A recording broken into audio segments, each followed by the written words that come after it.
Assalamualaikum warahmatullahi wabarakatuh. Kami dari kelompok 5 beranggotakan Siti Ardiah dengan NIM 004, Zulia Nur Rahmah yaitu dengan NIM 048, Wisliana dengan NIM 060, Yupita Sri Rizky dengan NIM 071 dan Masita dengan NIM 083. Di sini kami akan menjelaskan tentang flavonoid terprenilasi, di mana permasalahan pertama akan dibacakan oleh saudari Siti Ardiah.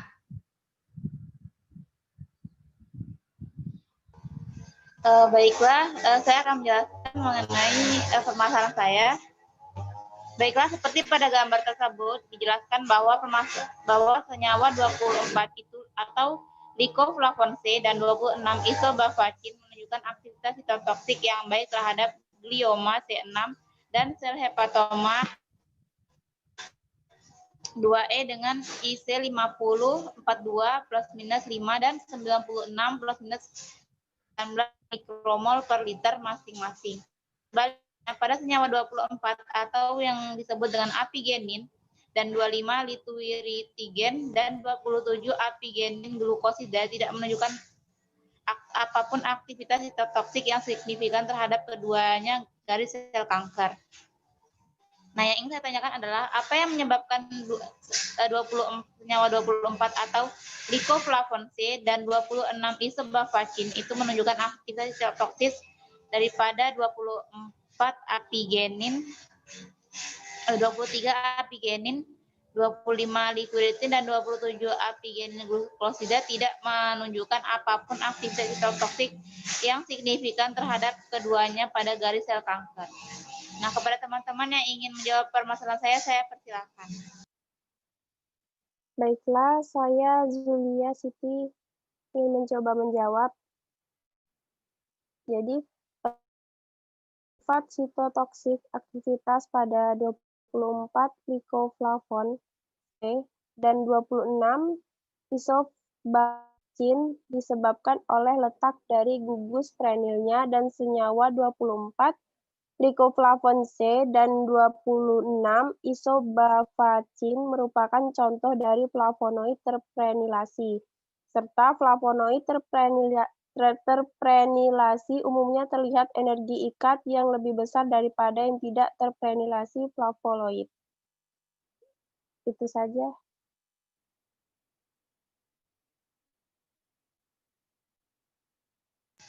Baiklah, terima kasih jawaban dari saudara Zulia. Namun di sini saya kurang setuju karena Zulia belum lengkap untuk menjelaskan kembali penyebabnya gitu. Kepada teman-teman yang ingin menanggapi, itu silahkan lagi. Saya Siti ingin membantu menjawab. Nah, jadi kita telah melihat struktur dari senyawa 24 isoflavon C dan 26 isobafacin ini. Nah, yang mana sifat sitotoksiknya itu aktivitas pada 24 isoflavon C dan 26 isobafacin itu disebabkan oleh letak dari gugus prenilnya. Nah, dan senyawa 24 lisoflavon C dan 26 isobafacin ini ditunjukkan bahwa penisipan dari kelompok prenil atau isopentenilnya pada posisi 8 itu dapat meningkatkan aktivitas sitotoksik senyawa 24 lisoflavon C dan 26 isobafacin. Nah, hal ini menunjukkan bahwa senyawa 24 lisoflavon C dan isobafacin merupakan contoh dari flavonoid terprenilasi. Sedangkan senyawa 23 apigenin, 25 liquiritigen, dan 27 apigenin glukosida ini bukan merupakan senyawa flavonoid terprenilasi, sehingga tidak menunjukkan sifat atau aktivitas sitotoksik apapun. Nah, dan juga flavonoid terprenilasi umumnya itu terlihat dari energi ikatnya yang lebih besar daripada yang tidak terprenilasi flavonoid. Saya kembalikan kepada Siti.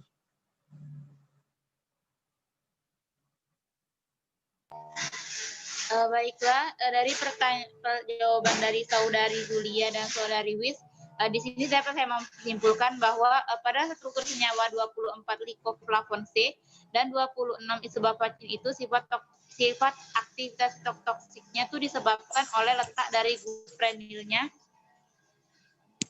dan senyawa 20 likoflavon C dan 26 isobapacin itu ditunjukkan bahwa penyisipan dari kelompok prenil isopensil pada posisi 8 itu meningkatkan aktivitas sitotoksik senyawa 24 dan senyawa 26. Nah, hal ini juga disebabkan bahwa senyawa 24 dan senyawa 26 ini merupakan contoh dari flavonoterprenasasi. Nah, flavonoterprenasasi ini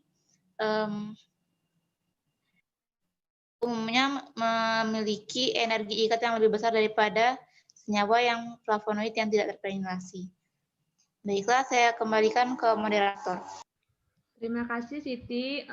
Permasalahan selanjutnya akan dibacakan oleh saudari Wisliana. Kepada Wisliana dipersilakan.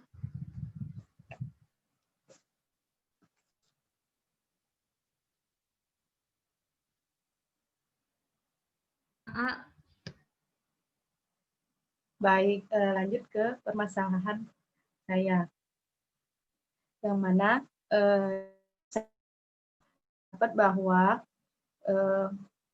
aktivitas antioksidan flavonoid bergantung pada susunan gugus fungsi di sekitar struktur intinya. Nah, mengapa demikian? Nah, jadi dari permasalahan saya tersebut, adakah teman-teman yang ingin membantu saya dalam menyelesaikan permasalahan ini? Baiklah, Wisliana, saya Yupitasari Rizky akan mencoba menjawab.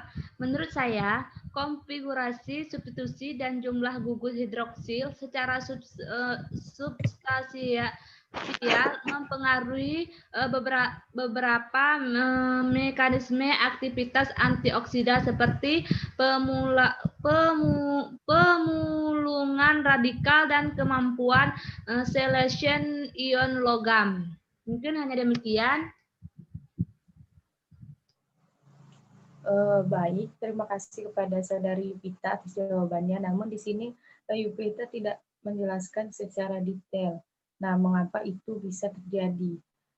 Baik, kepada teman-teman, apakah ada yang ingin menambahkan, melengkapi jawaban dari Yupita?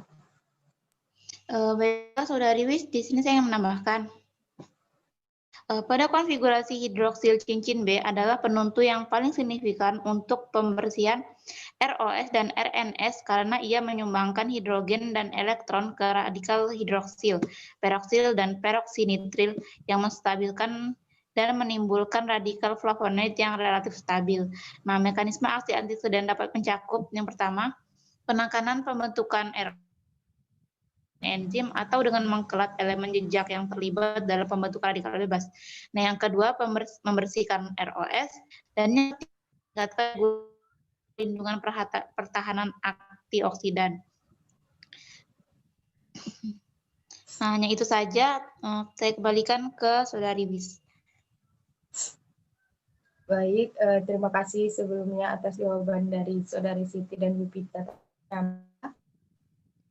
Saya simpulkan bahwa aktivitas substitusi dan jumlah gugus hidroksil itu secara substansial itu dapat mempengaruhi mekanisme aktivitas antioksidan seperti pemulungan radikal dan kemampuan selection ion logam.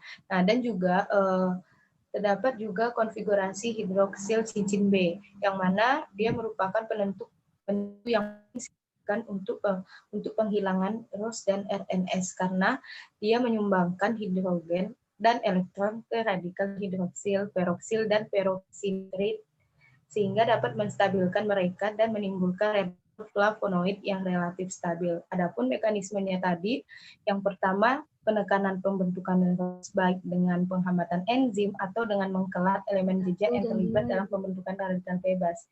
Yang kedua, kehilangan ROS. Yang ketiga, meningkatkan regulasi atau perlindungan pertahanan dari antioksidan. Nah, jadi begitu. Saya serahkan lagi untuk permasalahan selanjutnya. Baiklah, Permasalahan selanjutnya akan dibacakan oleh Saudari Julia, dipersilahkan. Baiklah, di sini saya akan menjelaskan permasalahan saya, di mana permasalahan itu prenilasi dapat meningkatkan aktivitas potensial flavonoid aslinya. Contohnya seperti 6 prenil naringenin, 6 granil naringenin, 8 prenil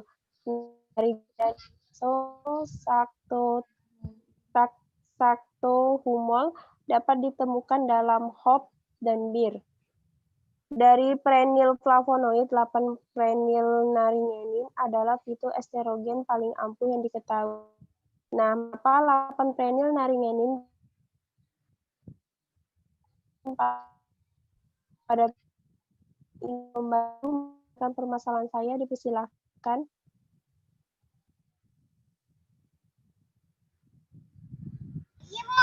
Baiklah, saya akan mencoba menjawab pertanyaan dari Zulia. Seperti yang kita ketahui, aringenin ini juga dikenal sebagai flavoprenin. Nah, kemudian 8 dimetil alil naringenin, hipoin atau soporaflavanon adalah fitoesterogen prenil flavonoid. Ini dilaporkan sebagai fitoestrogen paling estrogenik yang diketahui dikarenakan senyawa ini equipotent pada 2 bentuk reseptor estrogen, ER-alpha dan ER, dan berdak penuh ER-alpha. Efeknya mirip dengan estradiol, tetapi jauh kurang kuat jika dibandingkan. Terima kasih, saya kembalikan kepada moderator. Baiklah, terima kasih untuk jawaban dari Saudari Masita. Tetapi di sini saya kurang setuju dengan jawaban dari Saudari Masita dikarenakan belum menjelaskan alasan mengenai kenapa 8 prenil naringenin ini tuh diketahui menjadi fitoestrogen yang paling ampuh. Pada teman-teman yang ingin menambahkan, dipersilahkan.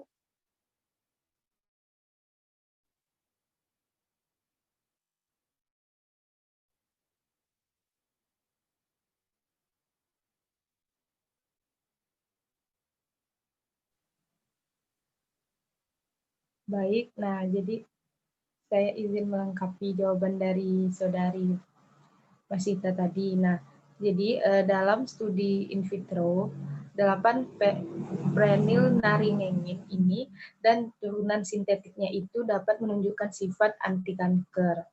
Nah, baru-baru ini juga terdapat studi pengikatan radioligan menunjukkan bahwa peningkatan aktivitas reseptor GABA A oleh 8 enzim alil transferase itu menggunakan dimetil alil difosfat dan 2S naringenin itu untuk menghasilkan difosfat dan soporaflavon B atau 8 prenil naringenin. Nah, 8 prenil naringenin ini terbukti dapat menjaga kepadatan tulang dan telah terbukti mengurangi hot flashes. Nah, 8 prenil naringenin ini juga dapat menginduksi sekresi prolaktin dan juga dapat meningkatkan respon estrogenik lainnya. Senyawa tersebut juga dapat mengikat dan mengaktivitas R-alpha lebih banyak daripada yang dilakukan pada beta. Nah, prenil flavonoid ini juga telah menarik minat dalam studi tentang terapi penggantian hormon dan itu juga sebanding dengan beberapa modulator reseptor estrogen selektif, yang mana estrogen reseptor alpha ini juga dikenal sebagai NR3 alpha 1. Nah, mana satu dari 2 jenis utama reseptor estrogen, reseptor inti yang diaktifkan hormon seks estrogen. Nah, untuk beta reseptor estrogen juga dikenal sebagai NR3 alpha 2, yang mana yang merupakan reseptor nuklir subfamili 3, grup A anggota 2. Nah, dia merupakan salah satu dari 2 jenis utama reseptor estrogen, reseptor inti yang diaktifkan oleh hormon seks estrogen. Nah, oleh sebab itu, 8 prenilnaringenin ini merupakan suatu fitoestrogen yang paling ampuh. Terima kasih untuk jawaban dari Saudari Masita dan Saudari Wisliana. Jadi di sini dapat saya simpulkan bahwa 8 prenilnaringenin ini diketahui sebagai fitoestrogen paling ampuh itu dikarenakan kita ketahui bahwa 8 prenilnaringenin ini adalah p-fitoestrogen prenilflavonoid. Nah, ini dilaporkan sebagai fitoestrogen paling estrogenik yang diketahui. Dalam studi in vitro, 8 PN ini dan di turunan sintetiknya menunjukkan sifat anti kanker. Yang baru-baru ini, sebuah studi pengikatan radioligan menunjukkan peningkatan aktivitas oleh 8 prenilnaringenin ini dengan enzim naringenin 8-dimetil-alil transferase menggunakan dimetil-alil difosfat untuk menghasilkan difosfat dan soporaflavanon B. Dan 8 prenilnaringenin ini terbukti menjaga kepadatan tulang dan telah terbukti mengurangi hot flashes. Baiklah, saya kembalikan kepada moderator. Baiklah, permasalahan selanjutnya akan saya baca sendiri, di mana permasalahan di sini saya sangat ingin mengetahui bagaimana sih cara kita itu membedakan struktur dari berbagai flavonoid. Yang kita ketahui kan flavonoid itu banyak, jadi bagaimana cara kita membedakan strukturnya. Karena teman-teman yang ingin menjawab,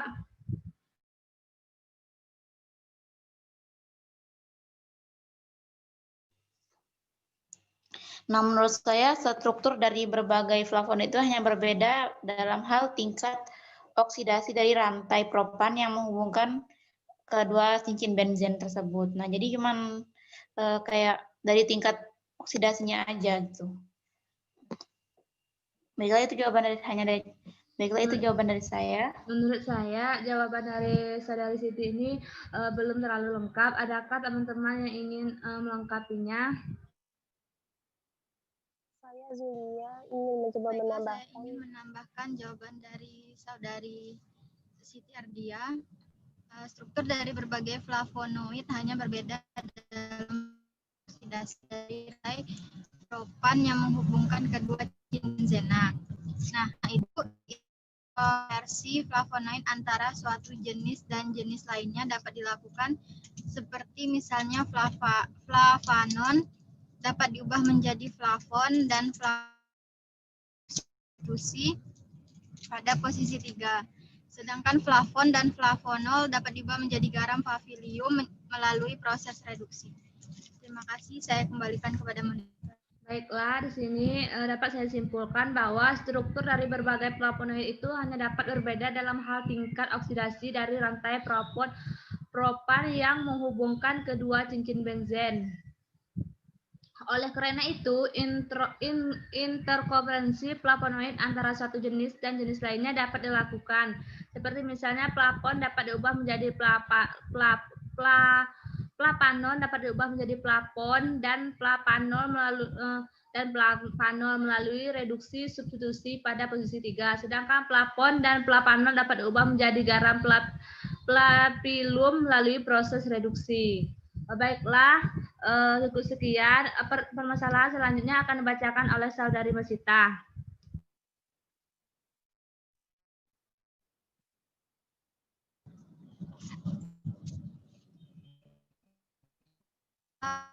Itu permasalahan saya.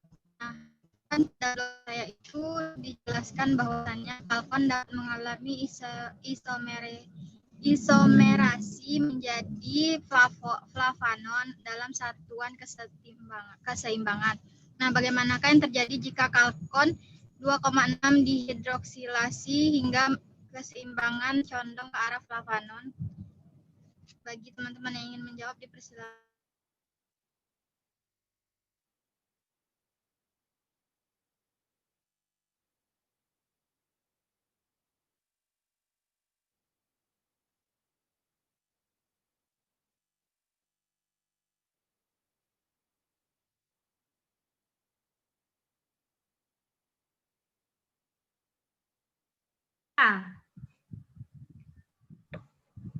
Baiklah, saya akan menjawab permasalahan dari Mas Ita. Jadi menurut saya ini apa yang terjadi jika kalkon 2,6 dihidrosilas hingga keseimbangan condong ke arah flavonon itu yang terjadi kalkon 2,6 dihidroflavonon mengikat 5 gugus hidroksil dan stabilitas mempengaruhi ikatan hidrogen 4 karbonil 5 hidroksil yang menyebabkan keseimbangan kalkon flavon condong ke arah flavonon. Jadi seperti itu. Saya kembalikan lagi kepada saudari Masita. Baiklah, menurut saya jawaban dari Zulia kurang lengkap. Maka ada teman-teman yang tambahkan.